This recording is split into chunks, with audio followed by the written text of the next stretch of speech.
Hello and welcome to this video in which I would like to talk about how your voice matters. My name is Agakura. I'm a highly sensitive person, and as a life coach and NLP practitioner, I work with highly sensitive people. Now, I'd like to start by asking you the following question.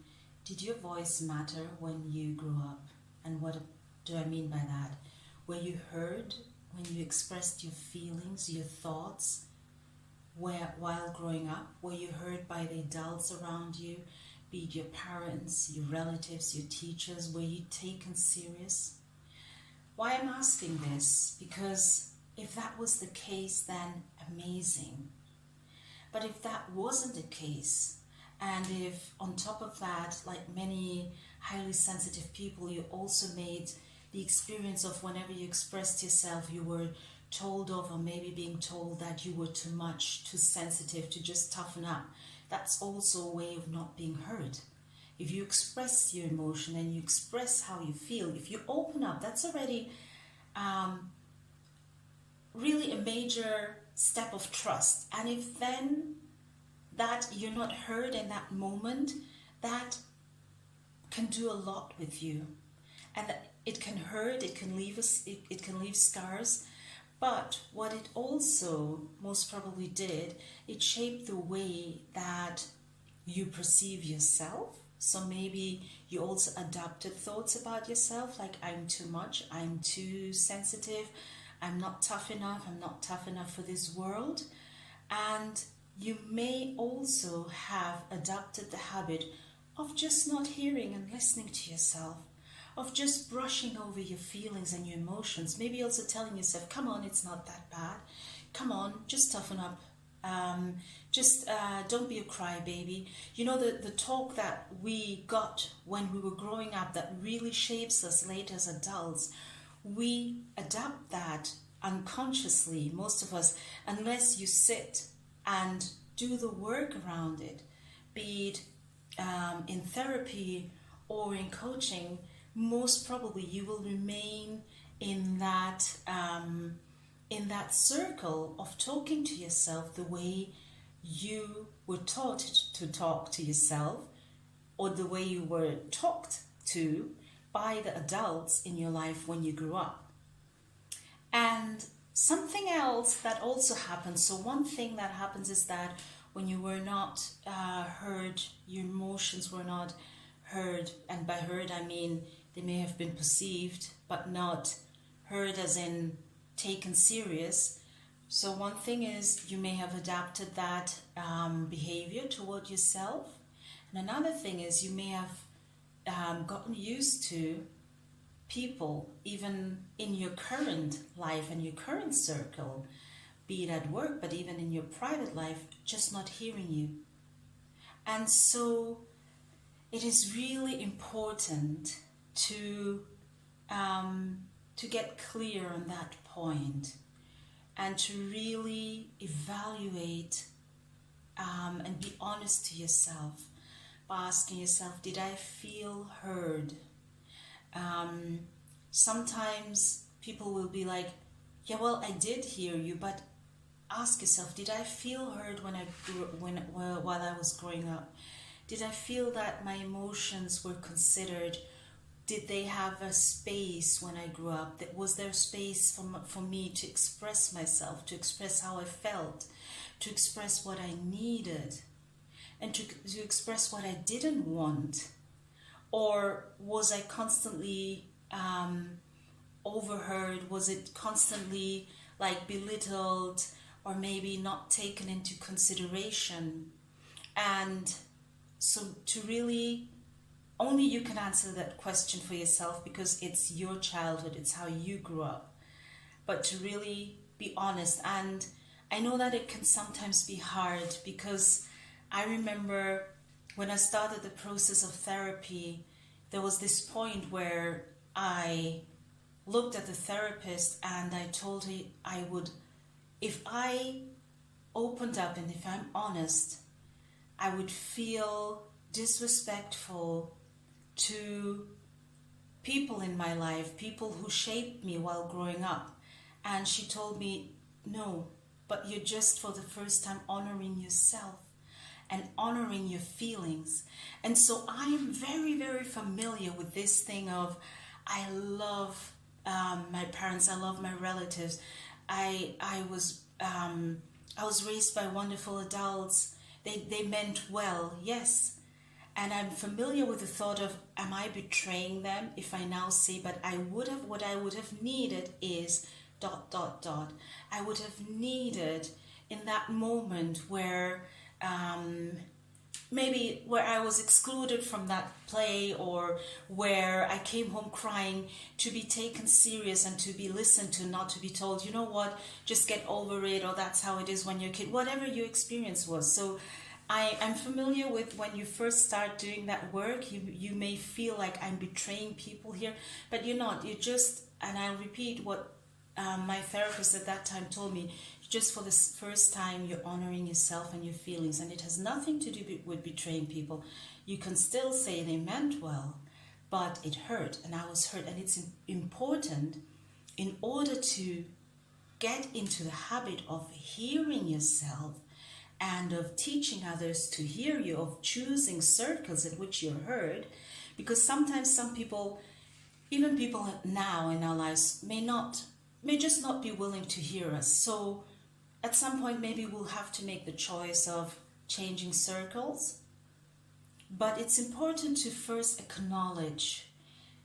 My experience was that of not necessarily being heard, of my emotions not being taken into account, maybe being belittled, of maybe being told I was too sensitive or a crybaby by people who just didn't know how to deal with my emotions as a highly sensitive people. So I got the ball was thrown back at my side, and I was being told, you deal with that, you're too much, you're too emotional, you're too sensitive. And so just allow yourself to just honor yourself in that. Just allow yourself to let it out if you feel that wasn't the case, because it's so important. Because that's the reason why you may have learned not to hear yourself. Why you may have learned to shut yourself up, to be like, you know what, just grow up. It wasn't that bad. How often have you told yourself, come on, I'm just exaggerating? Have you caught yourself thinking that thought? I'm exaggerating. They probably didn't mean it. Even going as far as excusing other people, letting them off the hook, and just leaving the responsibility on your side of the court. Or even like feeling tired and feeling you need to rest and saying, come on, just now, and push through it. That has, the root of that is to be found in your childhood and why you were growing up. So it's important to first acknowledge that, and then to see how am I hearing myself? Does my voice matter to me, or do I numb it immediately? If it's not what others want to hear, am I the first person to numb myself even before other people try to do so or shut me up? Am I actually the first person to tell myself, shut up, just get over it, just toughen up? And then start the journey of hearing you. Hear yourself out. Many of us, we don't even hear the end of our thoughts. We'll just cut ourselves out and say, come on, no, don't want to hear that now. And then as you do so, then you can look to what does your circle look like? Because, and I said that in the previous video of the importance, or how important it is to be on your own team and not only on the teams of others. We sometimes have developed the habit of still the little child in us wanting to be heard by those around us. Like, how can they not see I'm tired? How couldn't they see that I'm heard? How can they not take me serious? But now as an adult, the main responsibility is yours. The main responsibility, the person who has to hear you is you. Be the first one to hear you. Be the first one to take you serious. Be the first one to take your emotions and your thoughts serious. It's wonderful when people And I love it. I have people who will call and say, hey, if you're tired, we can do this call another time, or if it's okay for you. Or people who will be like, your voice doesn't sound that okay, come on, what's going on? And not just overhearing that. It's wonderful, but there are people who don't. But it's my responsibility. My main responsibility is to hear me and to hear me out. And so I'm inviting you to do this journey. If you feel that you weren't heard, it will hurt to acknowledge that, but it will help you to trace back your own attitude to and your own behavior toward yourself, and to then make corrections within that. And like in my case, I needed help. I needed therapy. I've also had coaching that helped me really befriend myself and start actually making out my own voice in the whole noise. So if you feel that that's what you need, I invite you to do so. And as you know, I'm also a coach, so if you're ever curious to know how I work, just feel free to contact me at agakuracoaching@gmail.com. But anyway, get the help that you need. Get help from an expert if that's what you feel you need for this work, because it's a tremendous work. So if it's a therapist, a coach, someone where you feel understood and you feel heard, make sure that happens. Make sure that space is created. And then to also naturally, and what will always naturally happen the moment you start taking yourself serious, you will most probably become intolerant to not being taken serious. But do the work within you first, because it's not about others feeding that need anymore. We're adult now, and we need to feed that need that the little child would have needed. Thank you very much, and I hope that this content is helpful for you. I hope, I would really love to have interactions, so if you feel free to leave comments, feel free to leave your questions, feel free to book a free discovery call if you feel that something in the way that I deliver the content resonates with you and you would like to know more about how I work as a coach. But feel free to, I want to create a safe space, so whatever is commented, do so in love, and let's just have a conversation in love and respect.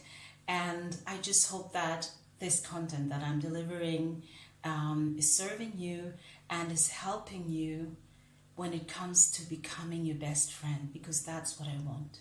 I want you to arrive and become your best friend and to want the best for yourself, just as you've most probably learned to already want for others. Thank you very much, and I hope to see you again in one of the next videos.